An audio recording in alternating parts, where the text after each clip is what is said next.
Hello বন্ধুরা, প্রবাসে খাঁটি বাঙালি চ্যানেলে তোমাদের সবাইকে আবারও স্বাগত জানাই। আশা করি তোমরা সবাই খুব খুব ভালো আছো। আজ আমি তোমাদের দেখাবো মিয়া থালিয়াং পাগোডা।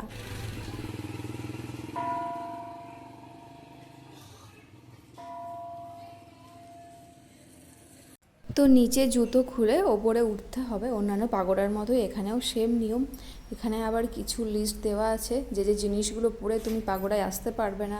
এই যেমন ছোট জামা কাপড়, মোজা, জুতো এইসব পরে তুমি পাগোডায় উঠতে পারবে না। এই বুদ্ধ মূর্তিটি আকারে অনেকটাই লম্বা আর এর মাথার উপর কোনো ছাদ নেই। এটা একটা ওপেন গৌতম বুদ্ধের মূর্তি বলা যায়। তো বাইরে ভীষণ রোদ্দুর ছিল, যে কারণে পায়ে তো একটু ছাঁকা লাগছিলই। আর এই মূর্তিটি কি সুন্দর অপূর্ব দেখতে লাগছে দেখুন।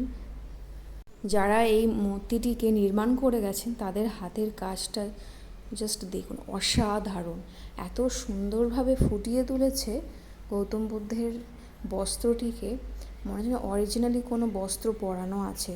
এত সুন্দর এইভাবে ঢেউ খেলিয়ে খেলিয়ে কি দারুণভাবে বস্ত্রটি ফুটিয়ে তুলেছে, দেখতে অপূর্ব লাগছে।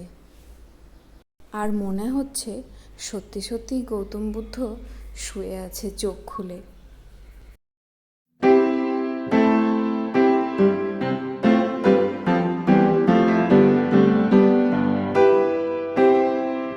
মন্দির থেকে বেরিয়ে দেখছি একটা কাঁঠাল গাছ, কতগুলো ইঁচড় ধরেছে। কটা হয়েছে? একটা, দুটো, তিনটে, চারটে, পাঁচটা ইঁচড় হয়েছে একটা এতে। এখানে আবার বার্মিজে কি লেখা আছে? ওয়াও!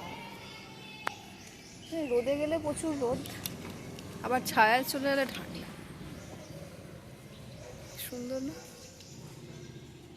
তো কটা পাগোডা ঘুরে অনেকটাই বেশ বেলা হয়ে গিয়েছিল, তো ভাবলাম সবাই মিলে কিছু খাওয়া যাক। তো আমরা লাঞ্চের জন্য ওই রোডের ধারে একটা রেস্টুরেন্টে গিয়েছিলাম।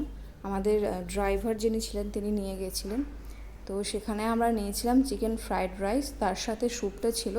ভীষণই টেস্টি খাবার ছিল এই রেস্টুরেন্টের। তো বিভিন্ন জনা বিভিন্ন রকম তার পছন্দ মতন অর্ডার করেছিল।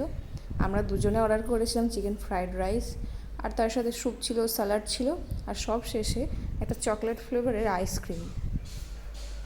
আজকের ভিডিওটি তাহলে এখানেই শেষ করছি। ফিরে আসছি অন্য একদিন নতুন একটি ভিডিও নিয়ে। আমার ভিডিওগুলি ভালো লেগে থাকলে please like, comment, share, subscribe.